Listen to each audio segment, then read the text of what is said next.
Oh, that this too solid flesh would melt, thaw, resolve itself into a dew, or that the air everlasting had not fixed its ken against self-slaughter.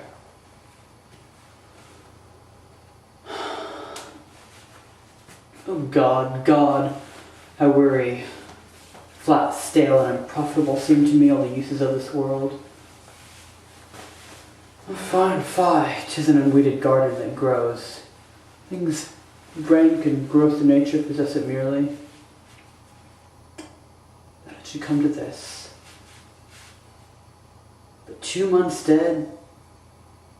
Nay, not so much. Not 2. Let me not think of it. Heaven and earth. Why, she would hang on him as if an increase of appetite had grown by the very thing on which it fed on.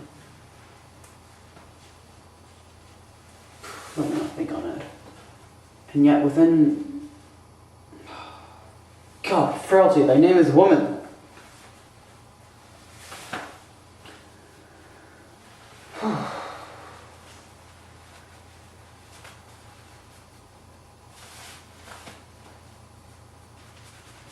Within a little month, or ere the salt of those most unrighteous tears, within a month, or ere the shoes were old with which she followed my father's poor body, like Niobe, all tears, why, God, beast that went in discourse of reason would have mourned longer, married my uncle, my father's brother, and yet no more like my father than I to Hercules. Within a month, or ere the salt of most unrighteous tears had left the flushing in her galled eyes, she married, a most wicked speed to post with such dexterity to incestuous sheets. It is not, nor cannot come to good, but break my heart, for I must hold my tongue.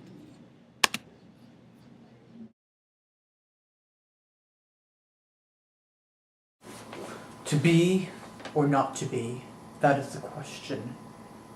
Whether it is nobler in the mind to suffer the slings and arrows of outrageous fortune, or to take arms against a sea of troubles and by opposing end them. To die, to sleep, no more. By sleep, we say we end the heartache, the thousand natural shocks that flushes air to. 'Tis consummation, devoutly to be wished, to die, to sleep perchance to dream. Ay, there's the rub, for in that sleep of death, what dreams may come when we have shaken off this mortal coil, must give us pause. There is the respect that makes calamity of so long life. For who would bear the whips and scorns of time, the oppressor's wrong, the proud man's contumely, the pains of despised love, the law's delay, insolence of office, and the spurns that merit the unworthy takes, when he himself might his quietus make with bare bodkin? Who would these fardels bear to grunt and sweat away under a weary life, but that the dread of something after death, the undiscovered country, from whose bourne no traveller returns, puzzles the will?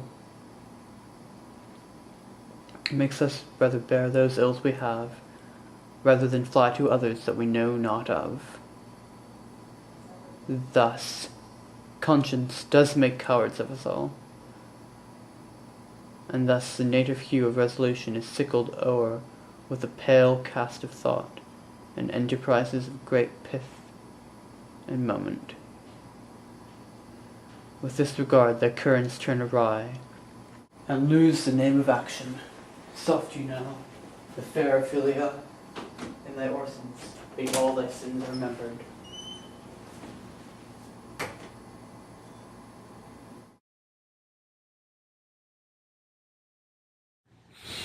Now that I might do it, Pat, and now he is praying, and I'll do it, and so he goes to heaven, and so I'm revenged. That'd be scanned.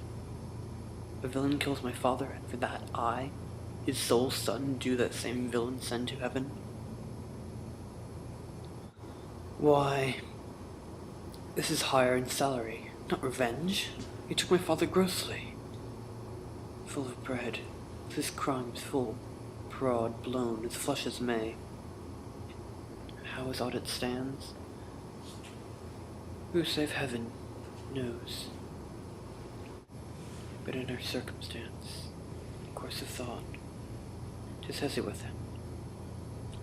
Am I then revenged to take him in the purging of his soul, when he is seasoned and fit for the passage? No, up sword, know thou I'm more hard hent. When he is drunk, asleep, or in his rage, or in incestuous pleasure of his bed, at gaming, swearing, some other act that has no relish of salvation in it, then trip him, and his kills kick at heaven, and that his soul may be damned and black as hell. White where it goes, my mother stays. This physic for his lungs, thy sickly days.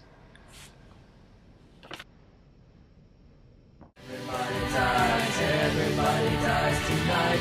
Whoa.